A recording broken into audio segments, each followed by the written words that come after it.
Bismillahirrahmanirrahim. Assalamualaikum warahmatullahi wabarakatuh. Kembali lagi sama saya di video pembelajaran ilmu kebidanan. Video kali ini masih lanjutan dari video sebelumnya, masih membahas tentang monitoring dan evaluasi. Jadi kali ini saya akan lebih membahas tentang evaluasi karena video sebelumnya saya sudah bahas tuntas materi tentang monitoring. Kita langsung saja evaluasi program pemberdayaan. Sudah saya jelaskan apa itu evaluasi pada video sebelumnya, yaitu evaluasi adalah penilaian atau analisa tingkat akhir adanya keberhasilan suatu pelaksanaan kegiatan pemberdayaan masyarakat dari perencanaan yang telah diprogramkan. Jadi evaluasi itu adalah proses akhir dari kegiatan yang telah dicanangkan. Ruang lingkup evaluasi yaitu berisi tentang pencapaian hasil, evaluasi program dan pengawasan mutu, seleksi lokal, organisasi kemasyarakatan, pengembangan kualitas SDM. Kita mulai dari yang pertama, ruang lingkup yang pertama yaitu pencapaian hasil. Kesesuaian hasil yang didapat mengacu pada tujuan program pemberdayaan masyarakat. Output dan laporan hasil sudah mencerminkan keadaan sebenarnya di masyarakat dalam meningkatkan akses infrastruktur, efisiensi waktu, penyerapan tenaga kerja, dan lainnya. Kemudian evaluasi program dan pengawasan mutu. Program melakukan monitoring dan evaluasi secara reguler sebagai bagian dalam pengawasan mutu. Jenis evaluasi yang dilakukan yaitu proses, metodologik, dan dampak. Dan hasilnya cukup dipercaya. Kemudian seleksi lokal.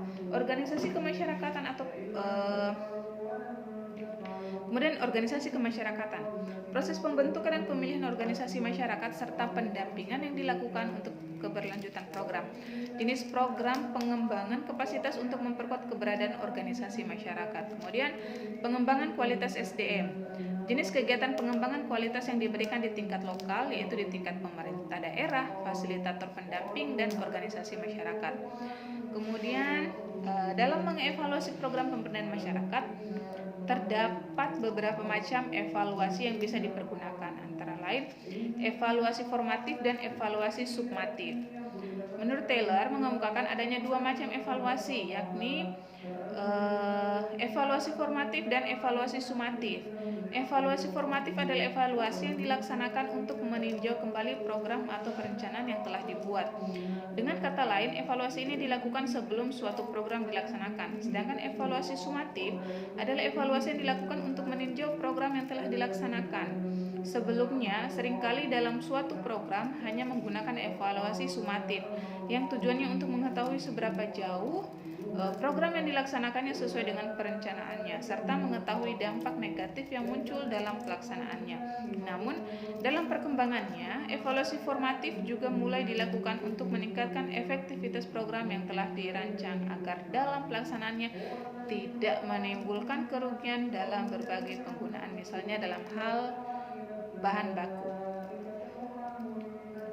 Kemudian ongoing evaluation dan ex post evaluation. Evaluasi intern dan evaluasi ekstern, evaluasi teknis dan evaluasi ekonomi, evaluasi program, pemantauan, dan evaluasi dampak program. Evaluasi proses dan hasil.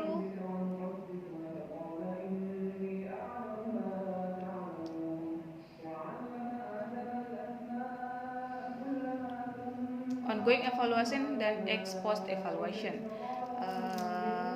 Korne dan Tapping mengemukakan ada dua macam evaluasi, yakni ongoing evaluation dan ex post evaluation. Ongoing evaluation adalah evaluasi yang dilaksanakan pada suatu program atau kegiatan yang masih atau sedang dilaksanakan. Tujuannya adalah untuk mengetahui ada atau tidaknya penyimpangan yang muncul serta segera mengantisipasinya agar masalah yang dapat menghambat proses pelaksanaan dapat segera diatasi. Sedangkan ex post evaluation adalah evaluasi yang dilakukan setelah suatu program selesai dilaksanakan. Tujuan dari evaluasi ini adalah untuk mengetahui seberapa jauh kesesuaian hasilnya dengan rencana program yang telah dibuat sebelumnya. Kemudian evaluasi intern dan evaluasi ekstern. Pada jenis evaluasi ini didasarkan pada seseorang yang melakukan kegiatan evaluasi. Pada evaluasi intern, pelaksanaan maupun pengambil inisiatif dalam evaluasi adalah orang-orang atau aparat yang terlibat langsung dengan program yang bersangkutan atau administrator program, penanggung jawab program, dan pelaksana program, atau orang-orang atau aparat di dalam organisasi pelaksana program yang memiliki fungsi atau tugas untuk melakukan evaluasi dalam organisasi. Misalnya aparat biro atau bagian pemantauan dan evaluasi. Sedang evaluasi ekstern adalah evaluasi yang dilakukan oleh pihak luar di luar organisasi pemilik atau pelaksana program. Jadi evaluasi intern dan evaluasi ekstern ini, evaluasi intern evaluasi yang dilakukan dari dalam perusahaan itu atau dari dalam organisasi itu.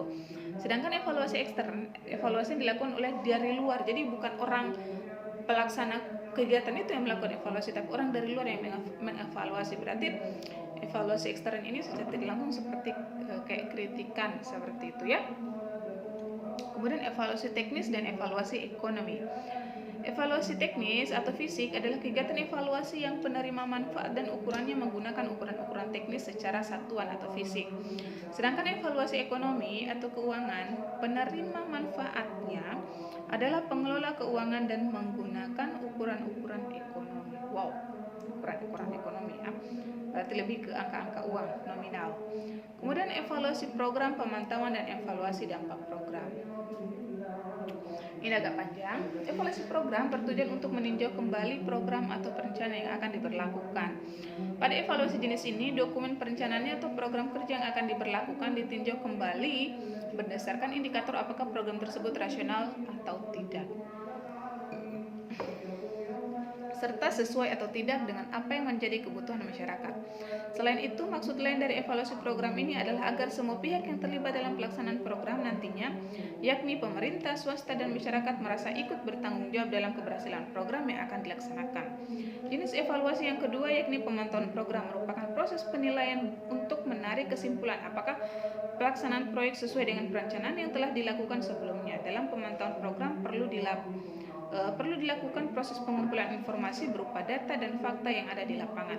Selama proses pelaksanaan program, hal ini bertujuan untuk mencegah atau menghindari adanya situasi atau keadaan yang tidak diharapkan yang dapat mengganggu pelaksanaan program sehingga program tersebut bisa dilaksanakan sesuai dengan program kerja yang telah direncanakan sebelumnya. Jenis evaluasi yang ketiga yakni evaluasi dampak program. Dampak dalam hal ini dapat diartikan sebagai hasil yang diperoleh dari pelaksanaan program. Kemudian ada evaluasi proses dan hasil. Merupakan dua macam evaluasi dari hasil kesimpulan berbagai macam evaluasi yang telah disebutkan. Antara lain evaluasi proses, yaitu evaluasi yang dilakukan untuk melihat seberapa jauh proses yang telah dilaksanakan itu sesuai dalam arti kuantitatif maupun kualitatif dengan rencana program yang telah dibuat sebelumnya. Sedangkan evaluasi hasil, yaitu evaluasi yang dilakukan untuk meninjau mengenai seberapa jauh tujuan-tujuan yang direncanakan telah dapat tercapai, baik dalam pengertian kuantitatif maupun kualitatif. Setelah dijelaskan mengenai beberapa macam evaluasi, hendaknya perlu diketahui beberapa komponen lain yang terdapat dalam kegiatan evaluasi. Salah satunya yakni tujuan dari diadakannya evaluasi adalah untuk mengetahui seberapa jauh kegiatan-kegiatan yang telah sesuai atau menyimpang dari pedoman yang ditetapkan, atau untuk mengetahui tingkat kesenjangan antara keadaan yang telah dicapai dengan keadaan yang dikehendaki atau seharusnya dapat dicapai, sehingga akan dapat diketahui tingkat efektivitas dan efisiensi kegiatan yang telah dilaksanakan. Untuk selanjutnya, dapat segera diambil langkah-langkah guna meningkatkan efektivitas dan efisiensi kegiatan seperti apa yang dikehendaki. Komponen selanjutnya yakni agar dalam kegiatan evaluasi mengenai suatu program pemberdayaan masyarakat dapat berjalan secara maksimal diperlukan suatu kualifikasi evaluasi yang baik, yaitu memiliki tujuan yang jelas dan spesifik, mengutamakan instrumen yang tepat dan teliti, memberikan gambaran yang jelas tentang perubahan perilaku penerima manfaatnya. Evaluasi itu harus praktis. Praktis dapat diartikan mampu dilaksanakan oleh pelaksananya sesuai dengan pengetahuan, kemampuan, dan keterampilan yang dimiliki, hak dan kewenangan pelaksana evaluasi, dan tersedianya sumber daya baik dalam pendanaan, perlengkapan, dan waktu yang disediakan. Sehingga dengan demikian penting kiranya dalam memilih jenis evaluasi yang sesuai dengan program pemberdayaan apa yang akan dievaluasi, serta memperhatikan segala komponen pendukungnya agar dalam pelaksanaannya dapat berjalan secara maksimal, sehingga hasil yang didapatkan dapat bermanfaat bagi semua pihak yang terlibat dalam suatu kegiatan pemberdayaan masyarakat. Kemudian indikator keberhasilan program pemberdayaan. Indikator berarti hal-hal yang diperhatikan ya. Kriteria atau indikator pelaksanaan program atau kegiatan pemberdayaan masyarakat memang tidak semudah yang dibayangkan. Kegiatan ini perlu terus disempurnakan baik dari mulai tahap perencanaan, pengorganisasian, pelaksanaan, implementasi sampai pada tahap monitoring dan evaluasi kegiatan. Salah satu pendekatan yang dapat digunakan untuk dapat menilai keberhasilan pengelolaan pemberdayaan masyarakat yaitu dari kelangsungan unit usaha atau kegiatan kelompok setelah program pemberdayaan dihentikan atau dari kesanggupan masyarakat melanjutkan unit usaha atau kelompok dalam mengembangkan modal usaha. Apabila unit usaha atau kelompok masyarakat tidak berjalan atau masyarakat tidak sanggup untuk melanjutkan usaha atau mengembalikan kredit setelah program pemberdayaan selesai, maka program pemberdayaan masyarakat dinilai tidak berhasil atau gagal. Sebaliknya, apabila unit usaha atau kelompok masyarakat masih dapat berlanjut atau masyarakat sanggup melanjutkan unit usaha atau mengembalikan bantuan kredit setelah program pemberdayaan dihentikan, maka program pemberdayaan tersebut dinilai berhasil.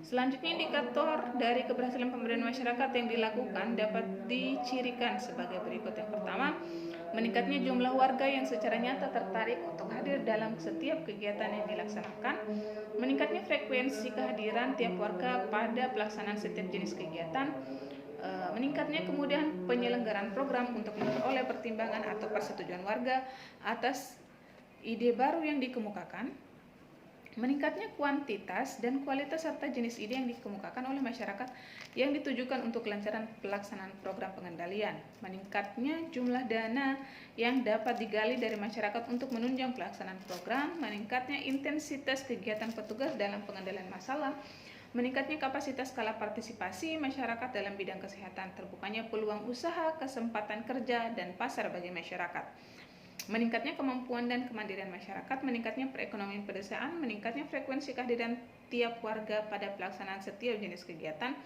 terbentuknya para motivator yang memahami, mempunyai afeksi, dan terampil dalam pemberdayaan masyarakat lokal, transformasinya kesadaran, komitmen, kemauan, pengetahuan, keterampilan, dan afeksi motivator terhadap para pejabat di lingkungan pemerintahan kecamatan dan desa atau kelurahan maupun para tokoh pembangunan masyarakat sekitar. Termobilisasinya komunitas lokal untuk berpartisipasi dalam pembangunan masyarakat luas sesuai dengan data, fakta lapangan, dan analisis kebutuhan lokal di lapangan. Untuk dapat menilai keberhasilan ataupun kegagalan suatu kegiatan, memang tidak dapat hanya menilai dari satu sisi saja. Masih banyak faktor yang harus diperhatikan, termaksud diantaranya karakteristik masing-masing wilayah dengan keberagaman kegiatan pemberdayaan masyarakat yang dilakukan juga merupakan salah satu faktor kunci yang perlu diperhatikan. Oke, itu saja untuk evaluasi. Saya kira cukup jelas karena banyak tadi pilihan-pilihan evaluasi yang bisa diambil dalam suatu program. Tinggal dilihat evaluasi mana yang cocok yang diberlakukan, kemudian indikator yang perlu diperhatikan untuk menilai evaluasi tercapai dengan baik. Semuanya sudah saya jelaskan, tinggal diperhatikan. Saya kira itu saja pembahasan dari saya selaku materi lanjutan dari monitoring dan evaluasi dalam proses pemberdayaan. Terima kasih. Materi untuk mata kuliah organisasi dan manajemen pelayanan kebidanan ini sudah selesai. Nanti akan dilanjutkan di Edlink. Selanjutnya kita ketemu di Edlink. Terima kasih. Wassalamualaikum warahmatullahi wabarakatuh.